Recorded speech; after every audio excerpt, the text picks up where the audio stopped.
everybody, so we've got a fun review today as we're talking the Super Mario Brothers movie, which is a movie that I am actually very excited to talk about, because usually I'm not that excited to talk about video game adaptations, but I would say in recent years with properties like The Last of Us, Arcane, the Sonic films, the stigma associated with video games I think is kind of lessening, which is a great thing to see. So I was hoping with the great promotion material and the fact that it's an Illumination film, maybe they're going to be the ones that actually finally deliver a fantastic Mario adaptation. The film follows Mario traveling through the Mushroom Kingdom with Princess Peach and Toad to find his brother Luigi, while also saving the world from a ruthless fire-breathing Koopa named Bowser. I'd like to consider myself a longtime fan of the Super Mario Brothers at large, from playing the original games on the NES all the way through the most recent stuff on the Nintendo Switch like Super Mario Odyssey. I have to say, I think this film perfectly captures all the magic and spirit of all of those video games, spinning it expertly into a fantastic animated adventure. Genuinely, I mean this when I say it, this film is probably one of the most enjoyable experiences I've had in the theater in quite some time, especially for an animated film. Rarely ever was there an instance while watching the adventure unfold in this film where I wasn't having a great time while watching it. The film in general is so energetic and thrilling while we travel through all these fun, breathtaking, creative set pieces with just as equally amazing action sequences that really showcase a lot of the characters from the entire franchise. What really helps sell the action sequences, though, is the way that some of them replicate the gameplay from the video game franchise, whether it's the Super Mario Brothers games and the usage of different layouts from those video games and the power-ups that are involved in those games as well.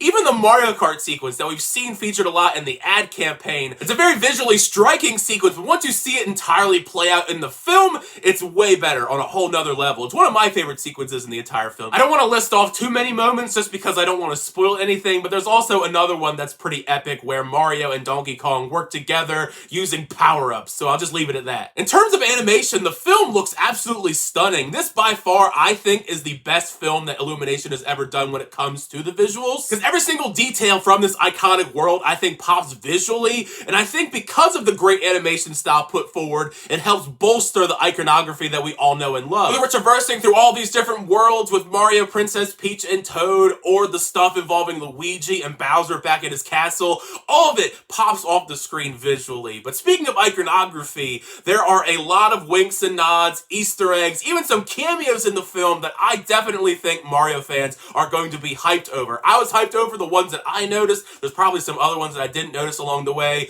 One of the big things I noticed was a wink and nod to the franchise is the score of this film. All throughout the film, Brian Tyler's score is able to weave in these amazing homages to previous well-known tracks from the franchise that I think a lot of fans are going to recognize. As nervous as I was about the voice cast going into this, these big celebrity names, I think for the most part they did a pretty fantastic job giving life to these iconic characters. While it for sure took some getting used to, I do think Chris Pratt was able to shine pretty well as Mario in the film, especially when it comes to his lively personality. I think that really shined through the most, especially in the humor category, which also applies a whole lot to Jack Black, who might be my favorite voice of the entire cast, because you can tell he was trying to have the most fun with his role as far as playing this evil maniacal villain, and he really accomplishes that. Even though Anya Taylor-Joy and Seth Rogen as Princess Peach and Donkey Kong pretty much are just using their regular voices to voice these characters, I do think for the most part they were both pretty solid. Each of them gets some pretty awesome action sequences, Princess Peach especially. She's pretty badass, I'll just leave it at that. Charlie Day, I think, was perfect casting for the role of Luigi.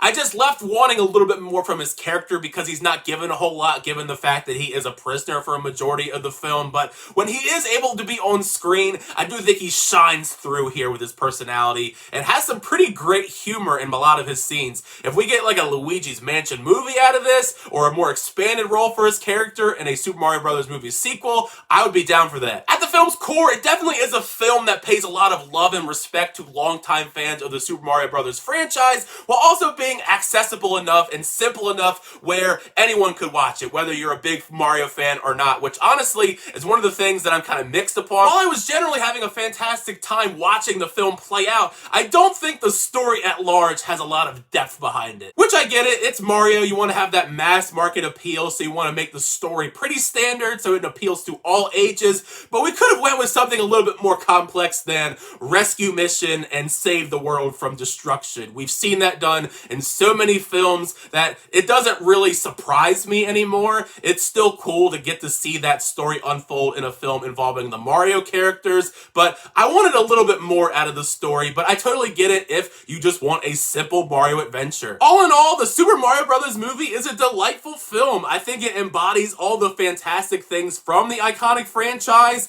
It's colorful, light, energetic, and it hits all the right beats of nostalgia for fans of the Mario franchise. I had a blast watching it. I'm definitely going to be seeing it multiple times this week just because I had so much fun watching it. I'm going to try and get a lot of groups together. A lot of people love Mario. Huge kudos to Illumination, the original Super Mario Bros. Movie that came out 30 years ago. It was pretty rough. It really was not a great start to the video game movie adaptations. And finally, after 30 years, Illumination has given us a good video game adaptation of the Mario franchise. It's going to be a smash hit. I don't know how big of a smash hit. I will not be surprised, though, if it gets close to, if not a little bit higher than $1 billion.